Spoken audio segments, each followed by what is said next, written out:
Donc, Ça va devenir une chanson. Ou quelque essayons quelque chose Quelque ensemble. Ouais.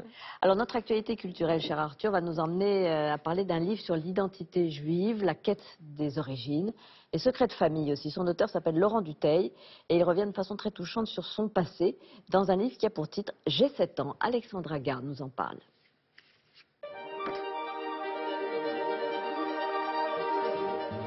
Pendant très longtemps, le mot juif était tabou. C'est un mot que j'ai appris à domestiquer. Les secrets de famille hantent depuis toujours la littérature, mais peut-on vivre avec? Laurent Dutheil a d'abord été avocat avant de devenir sénateur, une belle carrière politique et un lourd secret familial que ses parents lui révèlent à l'âge de 7 ans et dont il fait un livre intime. Ils me disent, tu sais, tu n'es pas un petit garçon tout à fait comme les autres. Alors moi je me dis, si je ne suis pas comme les autres, je suis handicapé, j'ai un problème qu'on m'a caché. Et ils me disent, non, non, tu es juif, il ne faut jamais le dire, car sinon on pourrait venir nous arrêter. Dutheil, en fait, s'appelle Deutsch, un nom qu'on lui a caché, un secret qu'il gardera fidèlement jusqu'à ses 13 ans, mais lorsqu'un professeur lui demande de donner son identité, il révèle son vrai nom dans une impulsion, comme une rébellion instinctive. D'un coup, je me lève, je dis, ah non, pas Dutheil, Deutsch, le nom d'origine de mon père.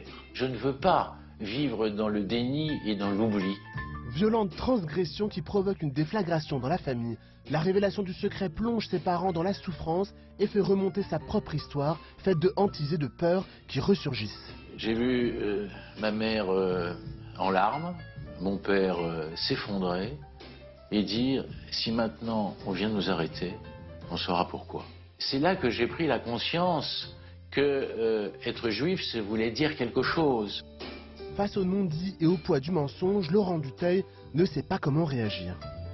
Au début, je n'ai pas compris vraiment les raisons de ce déni. Et puis, avec le temps, je me suis interrogé et je me suis dit finalement mes parents n'ont pensé qu'à une seule chose, c'est à me protéger. Et lorsque mes enfants m'ont demandé un jour si je voulais reprendre mon nom, j'étais désemparé. Difficile de se construire et de se reconnaître dans le judaïsme sans éducation religieuse, sans tradition et sans croyance. Laurent Dutheil a traîné pendant des années le poids de son identité et se demande encore à 60 ans, après cette révélation, quel juif il est. Et je me suis dit, mais être juif dans ces conditions, qu'est-ce que ça peut vouloir dire? Sigmund Freud, dans Totem et Tabou, s'interroge lui-même. Il se dit, mais qu'est-ce que j'ai encore de juif? Moi qui ne pratique pas. Et il répond cette phrase merveilleuse, encore beaucoup de choses et probablement l'essentiel.